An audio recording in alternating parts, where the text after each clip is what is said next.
Afternoon, everyone, or it may be morning where you are, or it may be night. Either way, so glad that you have come to join me. My name is Carol Adams with Carol Adams Creations. And today, let me check. Yes, I thought I might be starting a few minutes early, but I think I'm good. Today, we're going to be making this cute little pallet sign.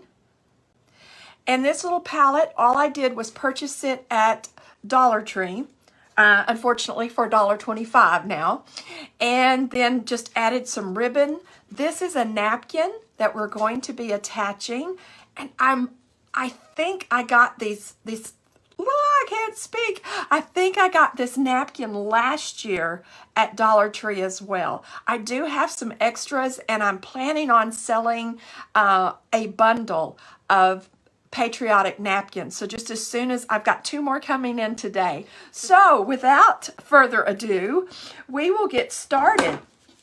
So just for the sake of time, so that you don't have to watch me dry paint and dry Mod Podge, I have already painted my sign white.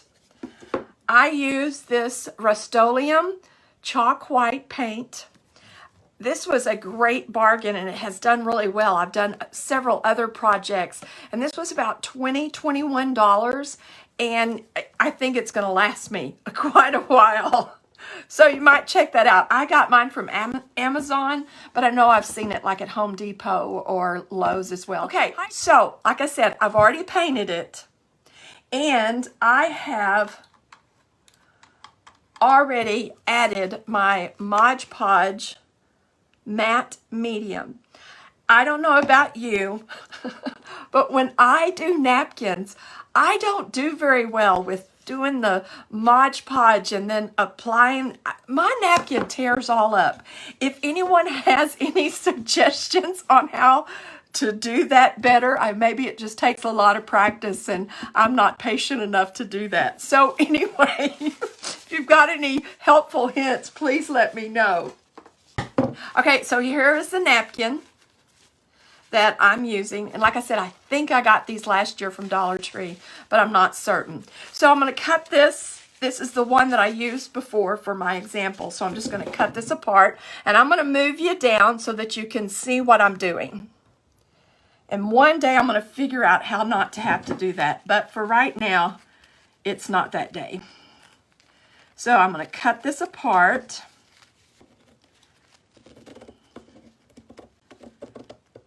There we go. And I'm going to heat up my glue gun, and I'm going to heat up my iron, because I forgot to put that on your supply list, but I am going to be using an iron, because this is the iron method for doing Mod Podge. I just find that for me, it just seems to be so much easier than just trying to Mod Podge without it. Like I said, I just kind of get it all over everywhere. I'm going to trim this little blue off of the top here.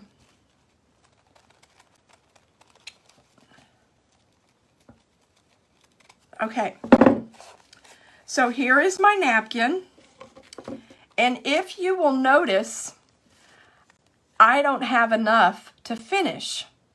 So we are going to fix that.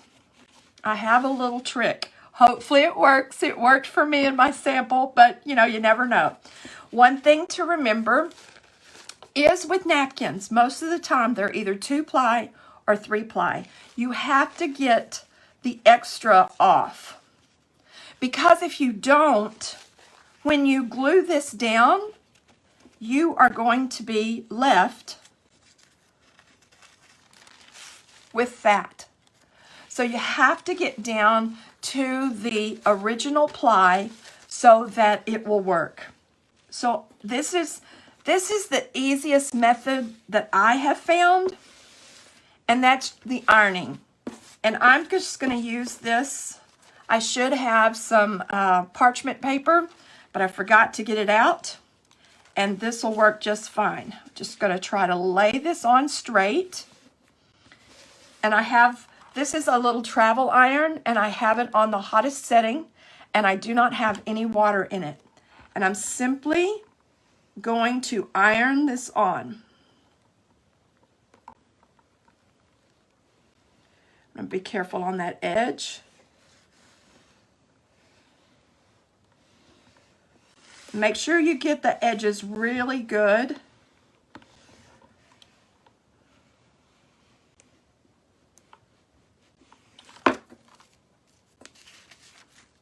And you can see our napkin is stuck, which just makes it really much easier than trying to work with wet Mod Podge and everything else. So if you'll notice, we have our lines here, and I'm going to try this with this napkin. I actually cut out another one for the other one, but let me see if I can do this. I should have already had this done, but I didn't think about doing it beforehand. Okay, and we are going to line these up just like that and add them. So I'm going to have to trim this just a little bit because I didn't get it straight. We've got to get it straight so that it doesn't leave any out. So let me get this straightened up just a little bit. Hopefully that's better.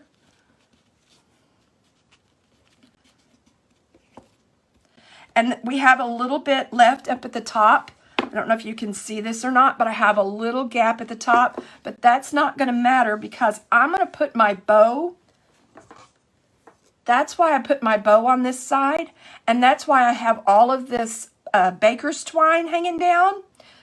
I mean, it looks pretty and I like it, but it's also covering up my mistakes because I don't know what I did. I made a huge boo-boo trying to iron this on, and it was a mess. So anyway, cover up your messes and no one will ever know. So that is the reason we're doing it that way. So all we're going to do is, once again, take this off. We are going to, I'm going to turn this around just a little bit right here so I can make sure I get it good and straight.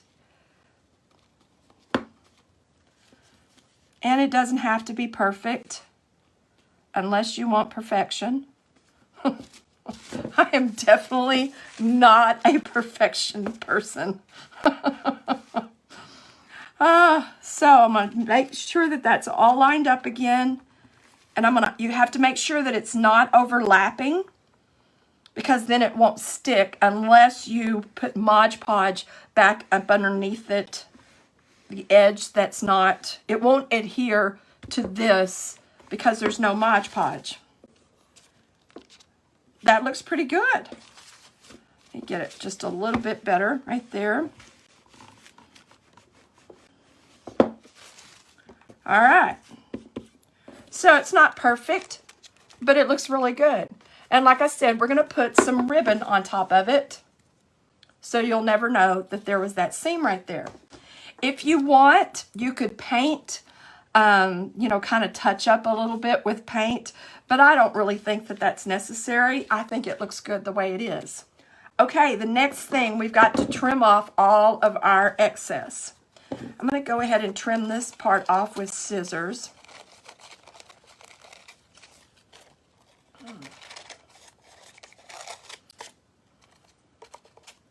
Now for the edges, I've got some wrinkles here. Let me get this out. I didn't get it ironed good enough. And if you need to, you can always seal this. You don't have to if you think you're not going to be near water. But if you think it's going to be, you know, like maybe close to a sink or somewhere where someone might spill on it, it would be best to put Mod Podge or spray varnish on top of it to seal it. Okay, so I'm going to take, if I can find it, my little Dollar Tree sander, and I'm just going to sand off these edges.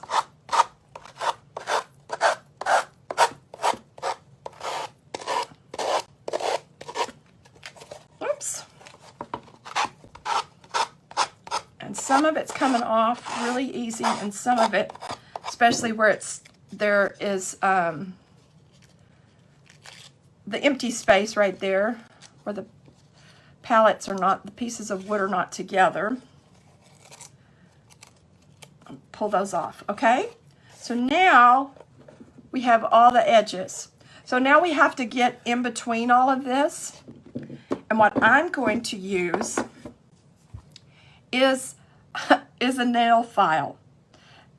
Now, I just want to ask this question. Did anyone else have a mother that would correct you and say, this is not a nail file? Oh, I had one, but I can't. Oh, this is a nail file. This is an emery board. Did anybody else have that? It would make me crazy. It was like, Mom, it's the same thing. But it was not to her. So let me show you how I use this to get in the middle. All I did was just punch this just like that. Just kind of punch right there. All the way down.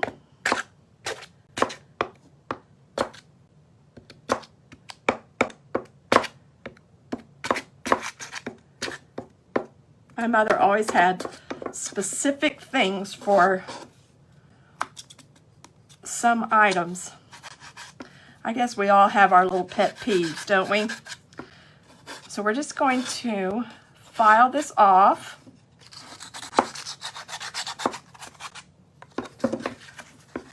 And it does take a little bit since it's kind of in the middle there.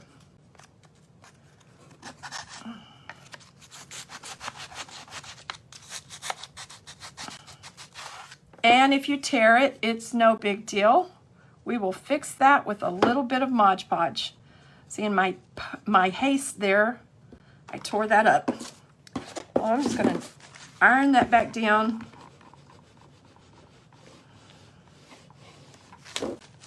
And it will be just fine. Okay. This is the hard part, just trying to get all of this off. This is a real easy project, and you could definitely do it with your kids or your grandkids. It would be a great craft to do all together. Maybe a ladies group or something. Just have this one row left.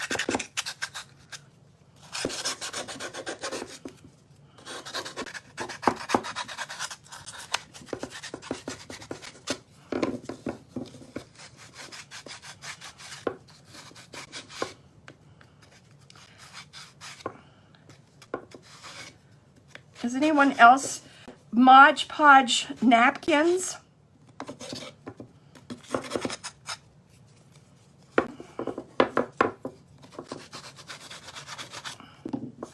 Okay, I'm going to call this done for now, and I will finish it up.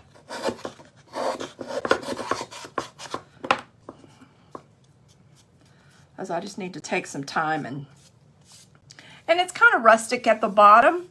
But, you know, our flag sometimes was a little messed up as well. So I think we're okay there. Now I'm just going to make a bow. And this is just a quick bow. And if this bothers you, you can always take a little piece of napkin and add it right there. And no one will ever know. So let me move all my little dust particles out of the way. So what I have is I have some red baker's twine. This I got on Amazon, and I believe I bought this blue baker's twine at Dollar Tree, if I'm not mistaken. It's not quite as good, but it'll work. And then I have, I'll turn my iron off. Then I have some ribbon. Most of it I got at Michael's. I did want to show you, I bought this at Michael's. It's a little messy now because I've used it quite a bit. I got this bundle at Michael's, and it's got about 50, I think it said 50 different not different ribbons, but 50 things of ribbon. And I think it was on sale for either $5.99 or $4.99. I'm not sure, but if your Michaels has this, and they also have it in like spring colors or other things like this, this is a great value for ribbon. So be sure and be on the lookout for that. I think I wanted that. Okay, so like I said, for this, I want some long tails to cover up my mistakes here. So all I'm going to do is just get me about 4 pieces here. Let's see here.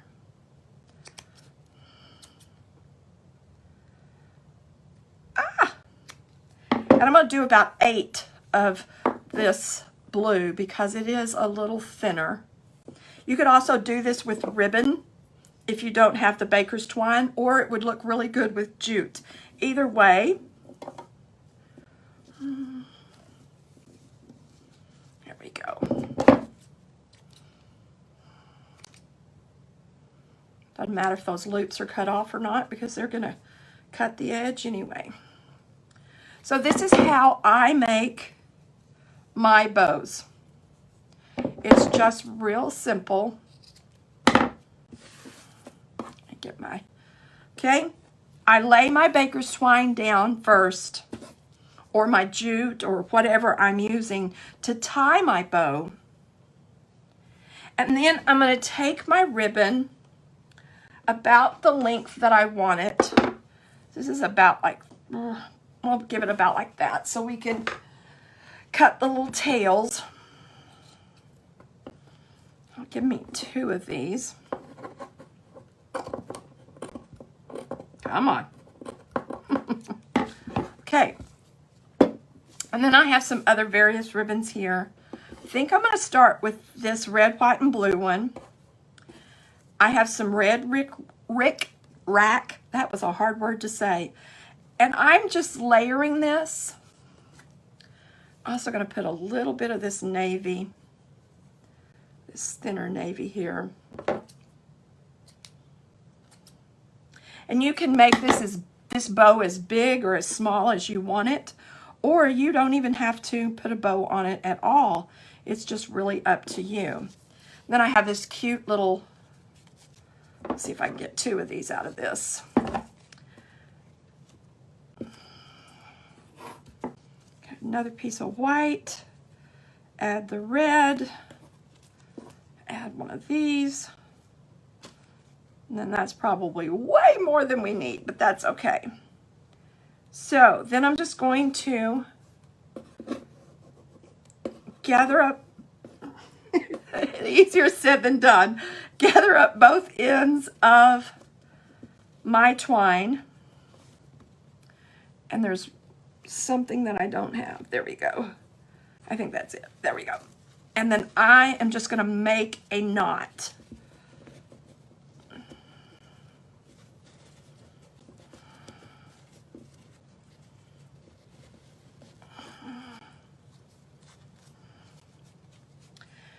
And then I'm just going to trim the edges, all about the same length. Some of them I will do the little, what do you call that? Pendant, banner, flag?